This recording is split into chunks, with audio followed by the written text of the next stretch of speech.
tonight. And I'm Steve Eustace, your moderator for the evening. And I'd like to start with introductions, and I'm going to introduce President Andrew Brown, who can introduce everyone else. Thank you, Steve, and thank you all for being here for what I hope is our final remote informational meeting, but our first for our city. So thank you all. For introductions, I will first start off with our staff, then go into our city councilors, and then other distinguished guests. So first and foremost, we have our city manager, Regina Mahoney, finance director, Jess Morris, public works superintendent, Rick Jones, Susan McNamara Hill, our city clerk, library director, Wendy Hisco, Essex Junction Recreation and Parks Director, Brad Luck. We have Fire Chief Chris Gaborio, Wastewater Quality Superintendent Chelsea Mandigo, Human Resource Director Colleen Dwyer, Communications and Strategic Initiatives Director Ashley Schnellenberger, and Community Development Director Chris Ewan. In terms of our city councilors, we have Vice President Raj Chawla. We have City Councilor Amber Tebow. We have Councilor George Tyler. And we have City Councilor Dan Karen. As for our distinguished guests, we have Representative Lori Houghton with us, as well as Representative Karen Dolan. Thank you all for being here. All right. Thank you, Andrew.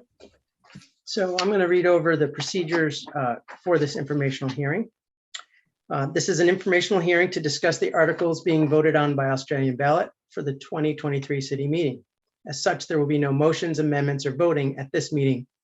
Pertinent information on this meeting, agenda, reports, etc., is on the city website. Attendees must remain on mute except when recognized by me. Attendees can get in line to make remarks by using the raise hand tool or by using the chat to type that they'd like to speak. People will be queued in order of request. Only residents of the city of Essex Junction are allowed to speak. All remarks, questions, and discussion should be addressed to me. Please wait to be recognized before unmuting and speaking. Then give your name and street address. Speak in a loud voice so your comments may be heard by everybody. As in our usual city meeting, each person should plan to limit their time to 2 to 3 minutes so that more people have a chance to speak. As in past years, I will not be specifically timing people, but will encourage people to wrap up if they're speaking too long. My role as moderator is to help you ask your question or make your point. If you need help, please let me know. Above all, be civil and respectful of your neighbors' opinions. Lastly, a reminder, the chat window is only to be used to ask to speak. You can type your first and last name and that you'd like to speak. No comments, questions, or conversations are allowed in the chat, and the chat is not part of the meeting record. So that's the background. And what we're going to do is we're going to go down each article one at a time. And then for most of them, there's a quick overview that the council, a different member of the council will go over each one. And then we'll take questions and then move on to the next. So I'm going to start with Article 1. Shall the voters approve an annual general fund budget in the amount of $11,421,171 for fiscal year July 1, 2023 to June 30, 2024, $10,420,986 of which is to be levied in taxes against the city grand list. All right, so there's Article 1. Andrew, are you doing the presentation for this one? I will, yes. All right, well, go right ahead.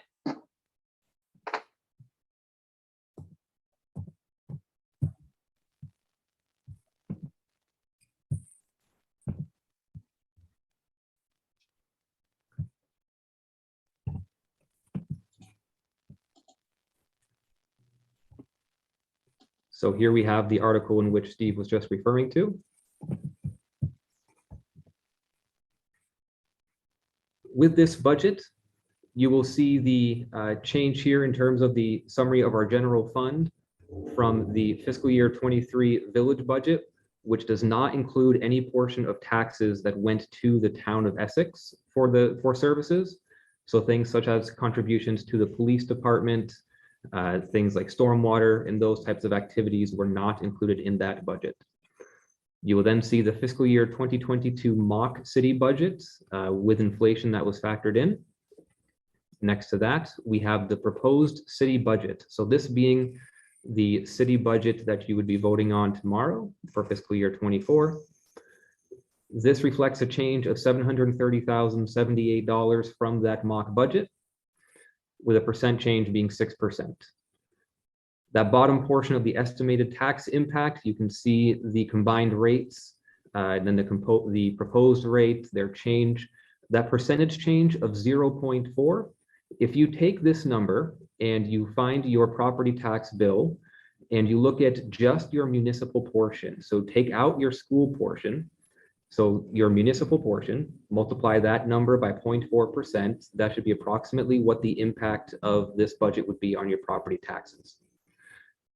To the home, the average home in Essex Junction, which is appraised at or assessed at $280,000, those property owners would see a $10.86 property tax increase.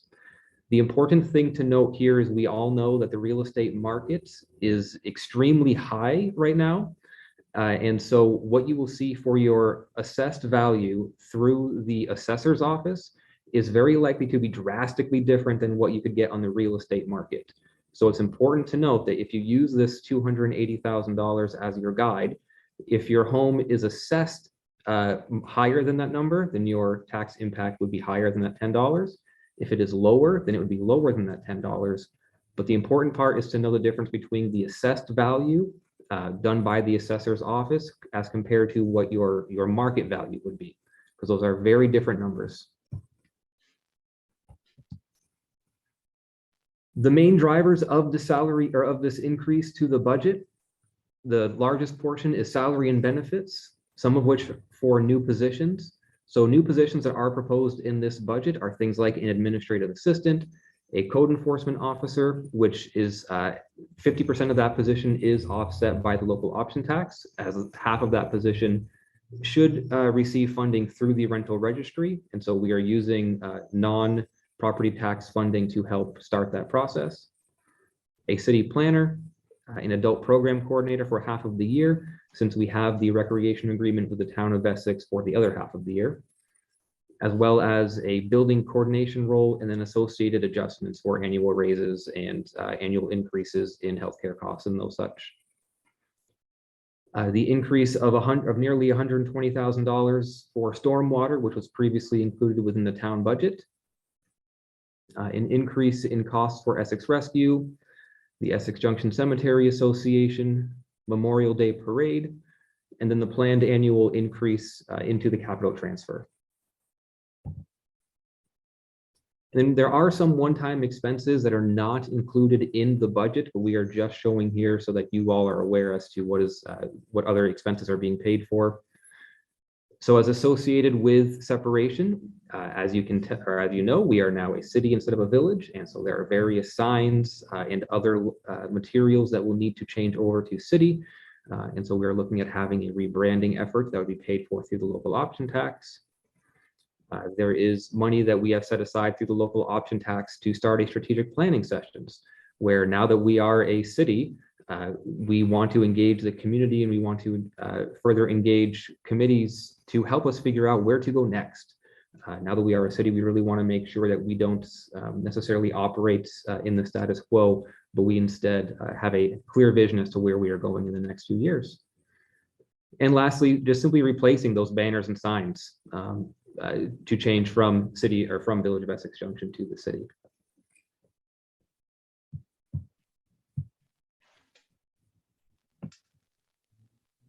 All right, thank you for that presentation. Does anybody have any questions on Article 1?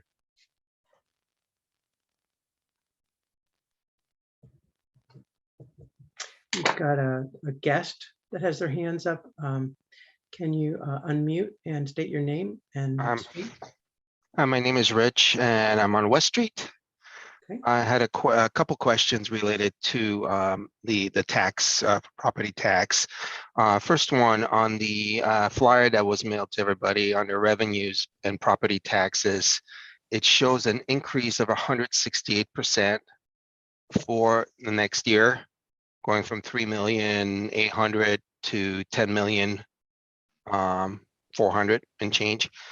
Can you explain how that number is, how you come to that number? And the other one is, when you look at your tax bill, are you taking out the tax, the information that shows town general and town capital from the tax, since we're no longer with the town? Thank you for that. Andrew, would you like to answer that? Yes, I'd be happy to. So for that first question of the property tax line item, the 168% is being compared to the Village of Essex Junction's property tax revenue. So that 3,890,000 was what it took for the Village of Essex Junction. The 10 million is what is proposed for the City of Essex Junction. It's very much, frankly, doing an apples to orange comparison, as the Village of Essex Junction and the City of Essex Junction are not the same things, do not provide the same services.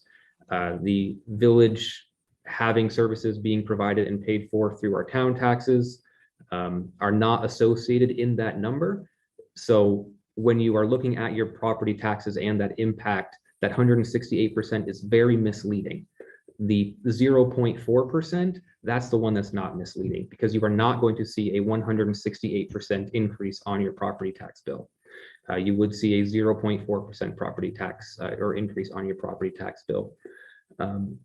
Which, to answer then your second question as to which line items it is for your property tax bill, yes, take out the school district.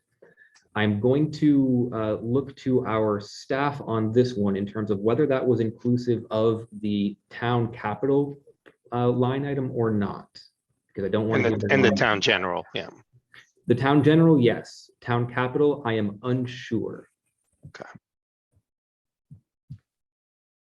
Do you want to handle that, Regina?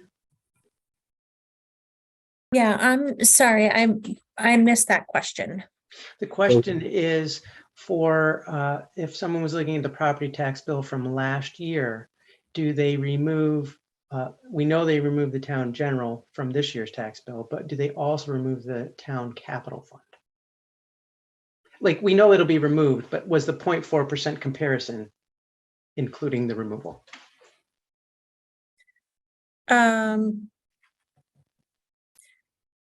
Jess?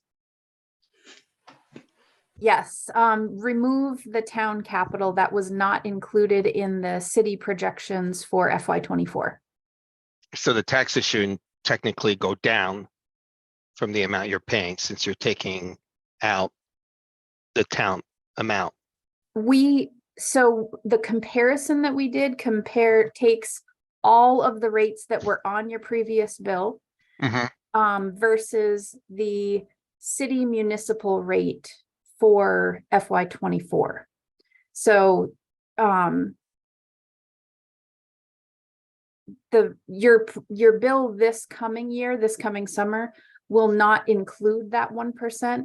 So the 0.4% increase accounts for that. Okay, so let me try to understand it.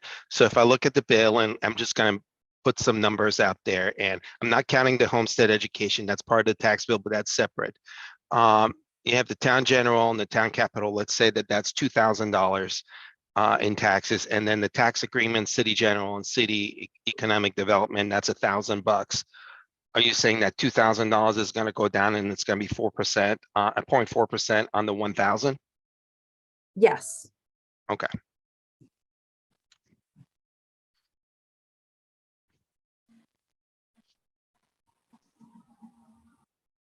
All right. Other questions? I don't have another question. Thank you. Okay, you're welcome. Does anybody else have any other questions on Article 1?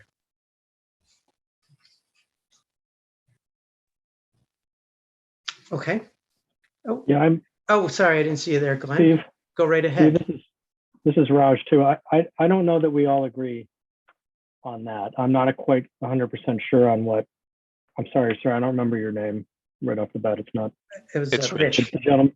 Rich, sorry, Rich. I'm not 100% sure we're all on the same page on that, and I don't want to leave you with, I want to make sure we're right.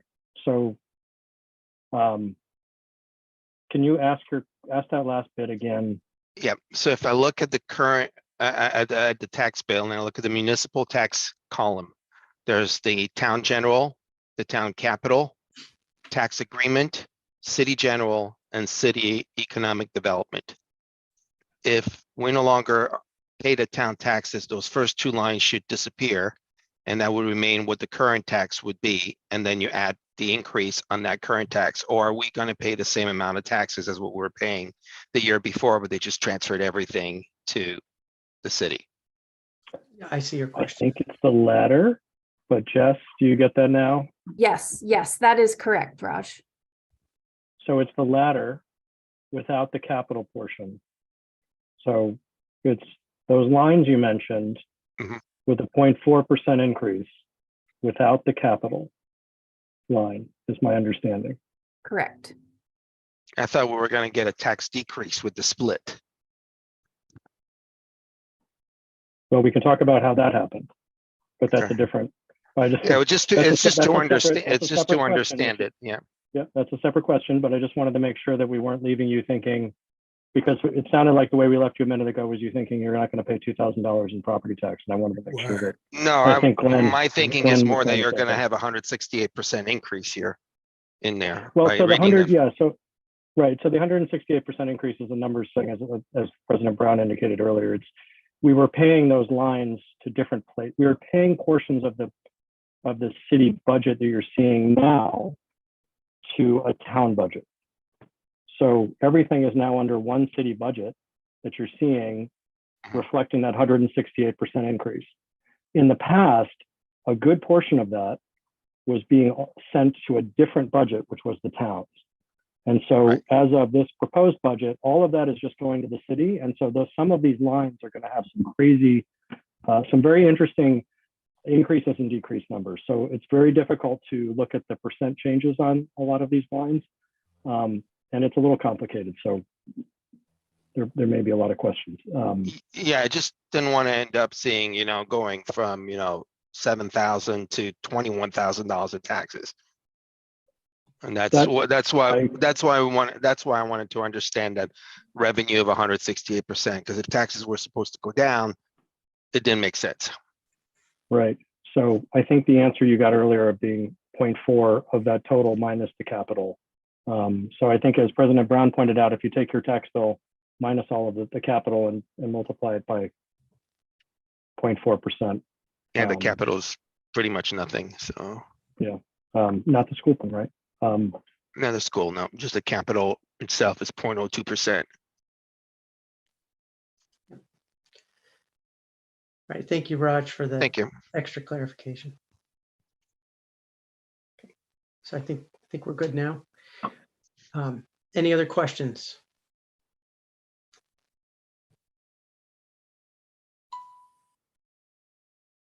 Okay. Glenn, you had asked that you had a question. You can ask your question now.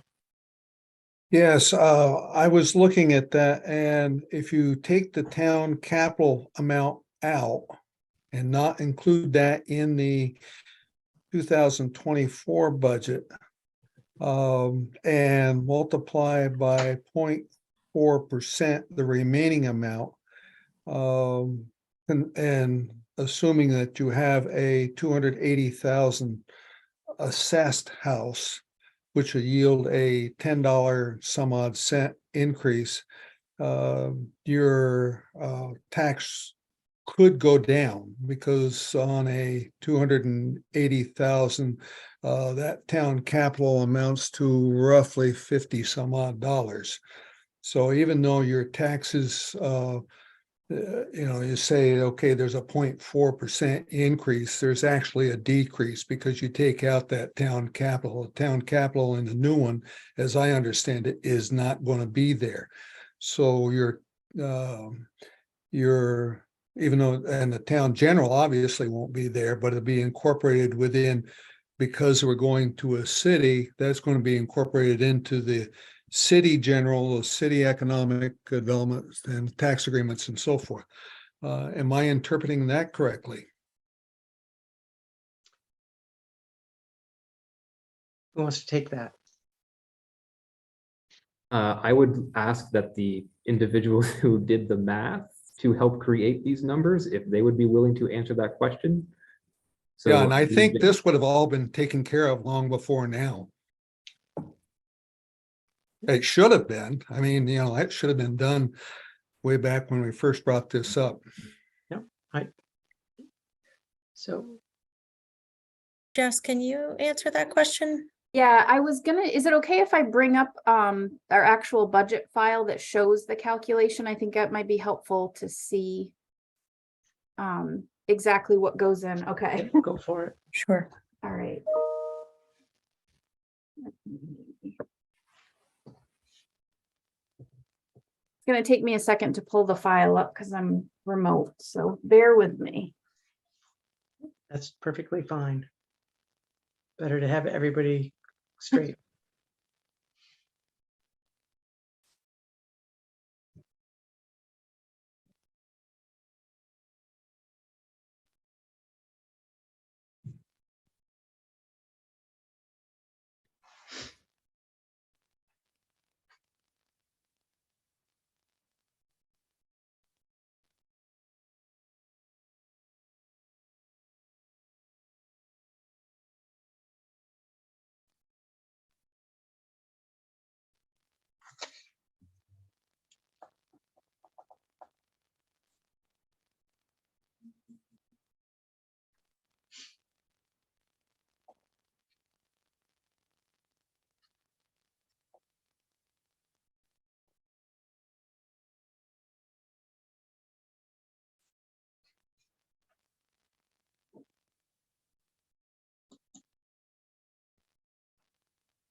Again, for anyone just tuning in, we're just waiting for Jess to bring up a chart. There we go. Perfect. All right. So this is the spreadsheet that's in the budget file showing what your current rates are in total. So it includes the town general, the town capital, the tax agreements, city general, and the city economic development fund. Our proposed rates for FY24. So you'll see that the town general and town capital are removed. So your tax agreement rate would be this 0022. Your city general will be 9215. And then the city economic development fund is still the penny on the tax rate. So in total, compared to what you're paying right now, your tax rate, combined tax rate is going up 0.4%. Okay. Yeah, I think that is clear from my standpoint. I want to make sure that Rich That and explains better. Glenn understand the chart.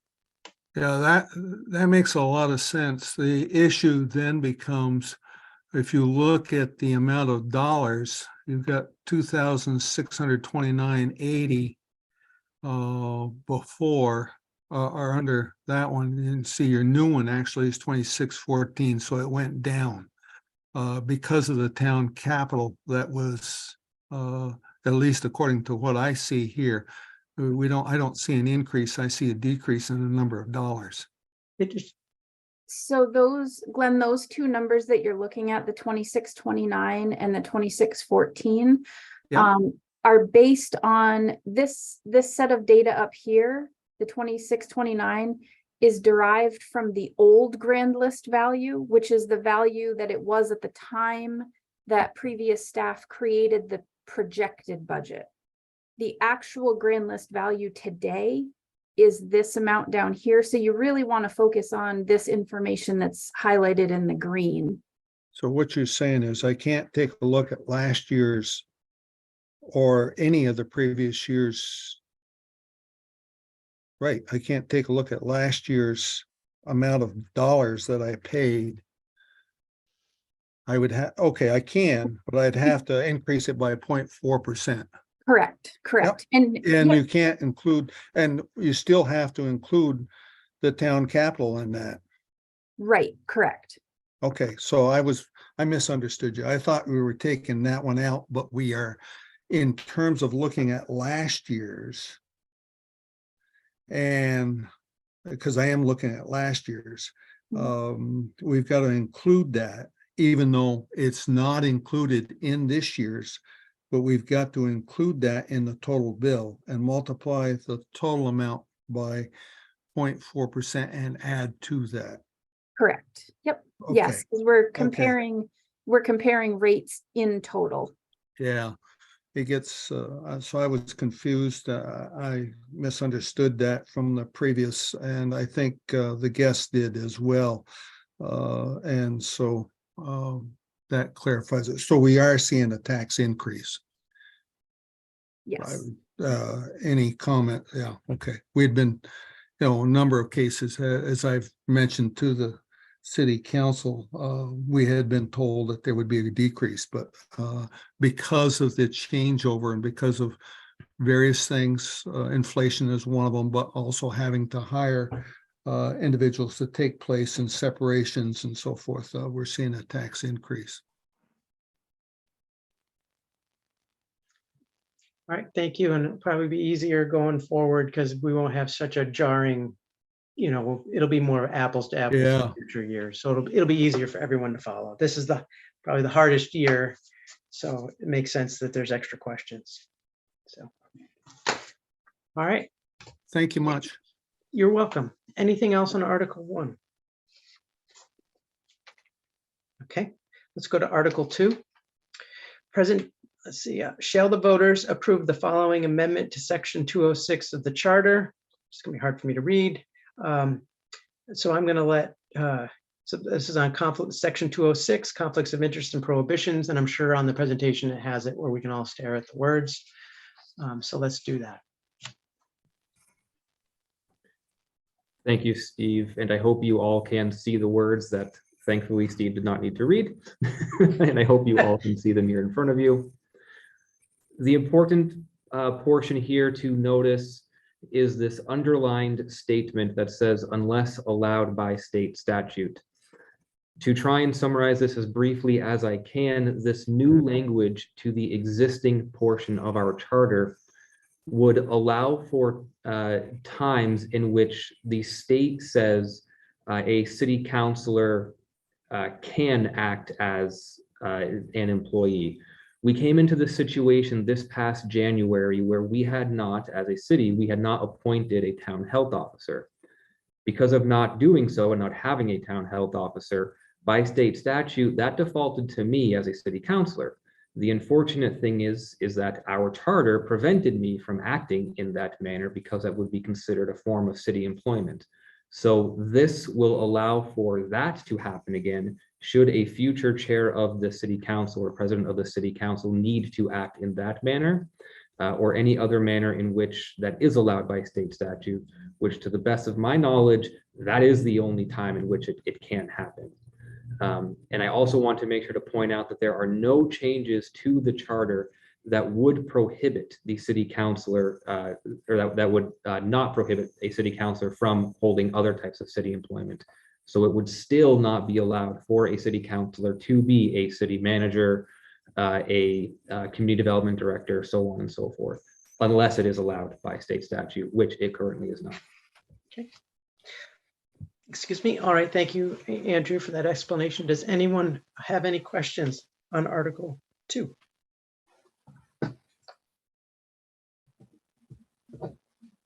Okay. That one is pretty straightforward.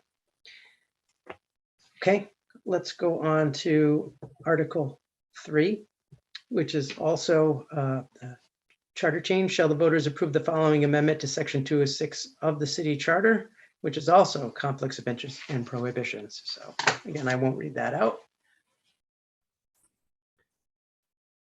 So a couple of things to note here with this one. there is an error on the ballot where the ballot is referring to section 206B. It should say 206A. In consultation with our attorney, this is not an issue that would render the results of this vote invalid. So the voting you are doing and or will be doing tomorrow are still valid on this section, and we do regret that this says 206B instead of 206A.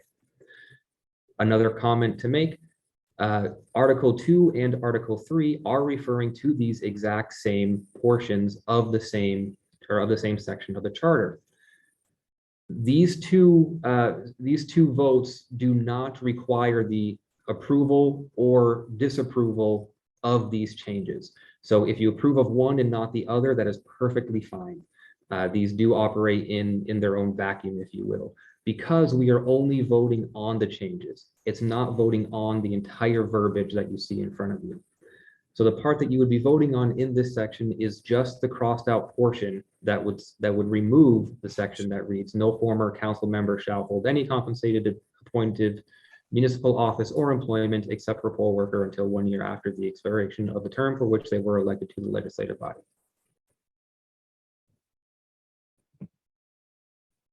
Okay, thank you, Andrew. Any questions on Article 3?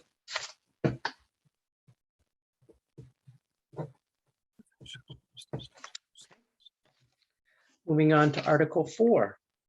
Shall the voters approve the following amendment to Section 302 of the city charter? And this has to do with the moderator's position.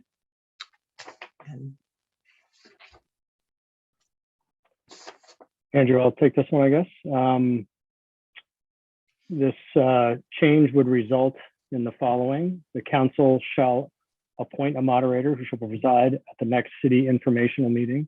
The term of moderator shall be 1 year. Only qualified voters of the city of Essex Junction shall be eligible to hold the office of moderator.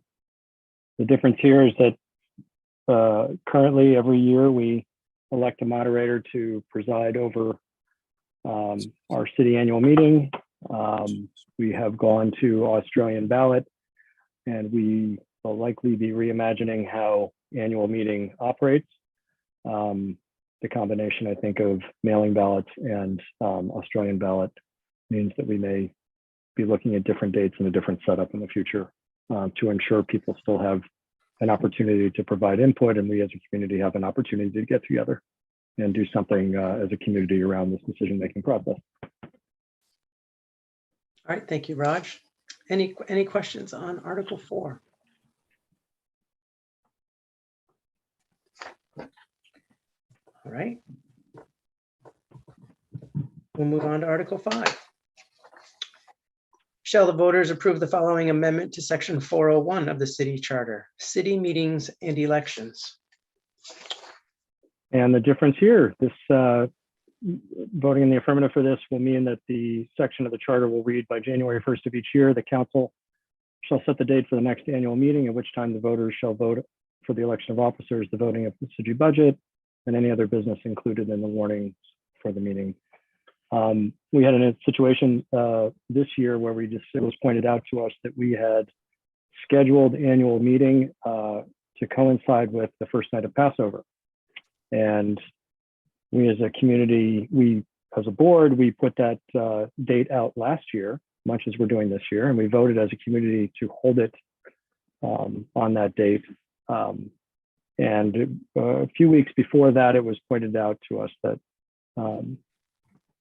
we had a scheduling problem. So we discussed it and decided that it might be a good idea to have some flexibility in terms of when those meetings are scheduled to avoid any conflict. Thank you. Any questions on that?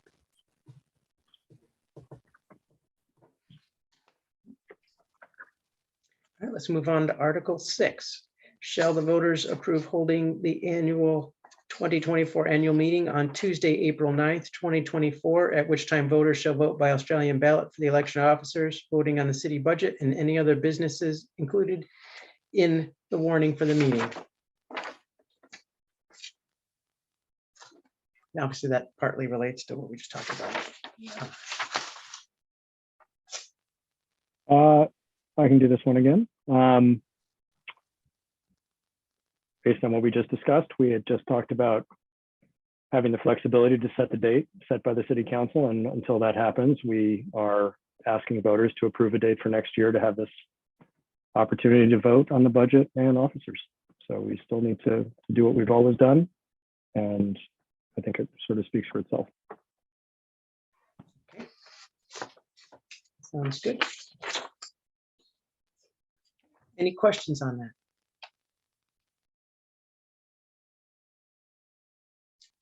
Okay, let's keep moving to Article 7.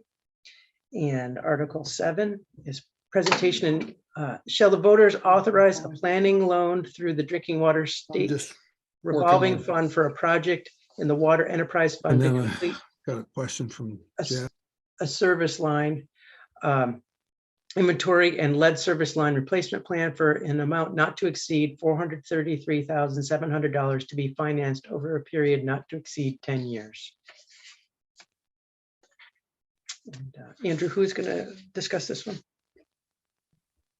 Yep, the short story of this one is the federal government is requiring all potable water lines to determine whether or not there is lead in them, and if there is lead, then there needs to be a plan created, and that needs to be done by October of 2024 for that identification.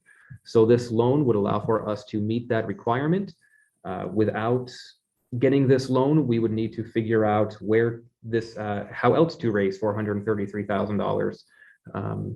And so this loan would allow for interest-free payments over a 10-year period instead of trying to find $433,000 under the calculations. Okay. Thank you for that information. Any questions on Article 7?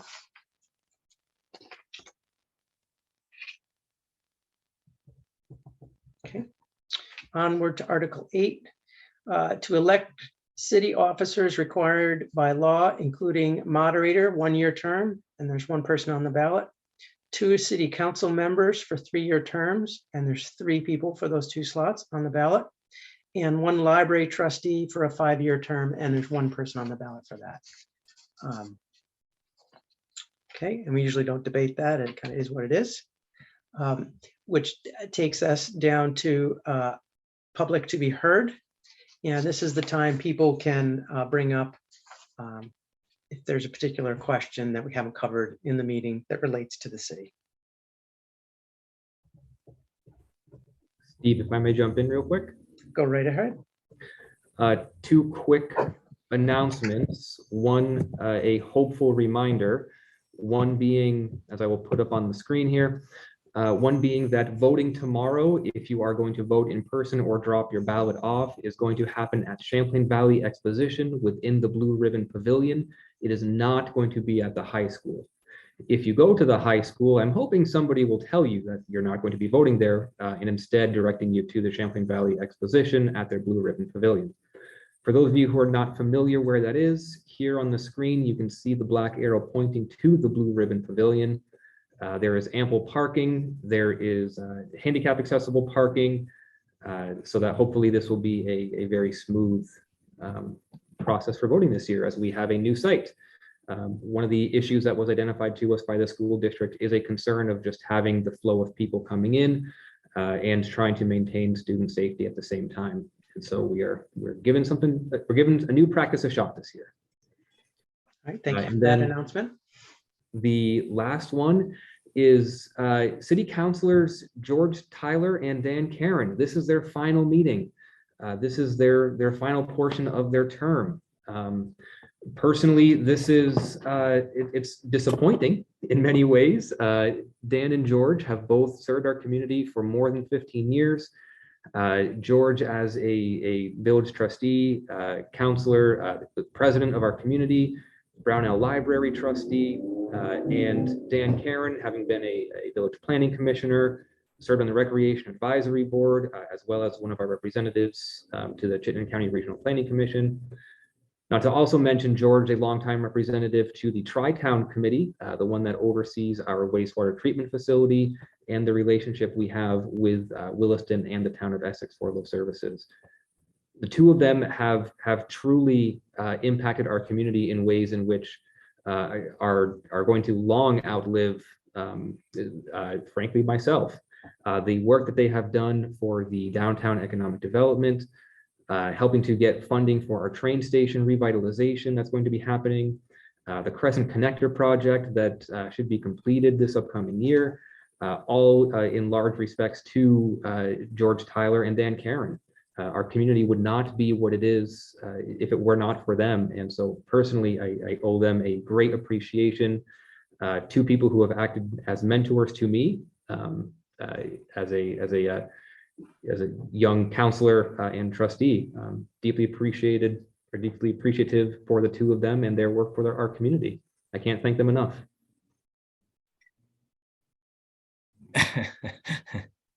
Andrew, if I could jump in, I'm hoping I won't outlive you.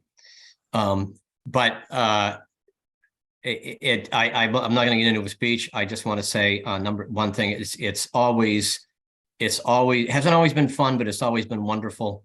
But most of all, it's always been a privilege to serve the people of this community.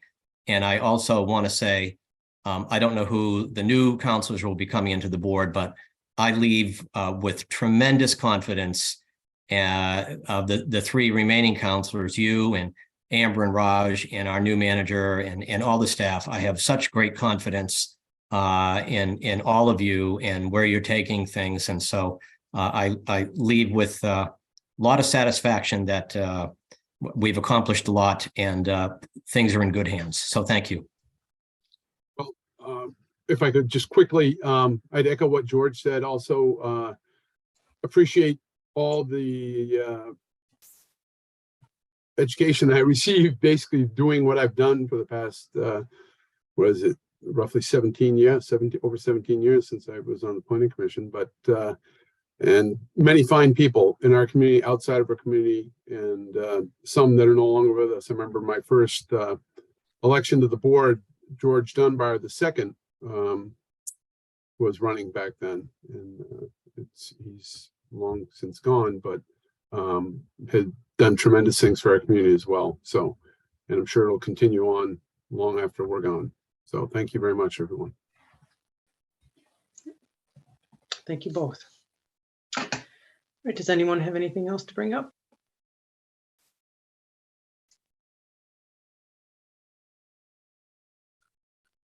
Okay. Thank you all for attending today's informational meeting, and we'll see you at the next meeting. Have a good night, everybody.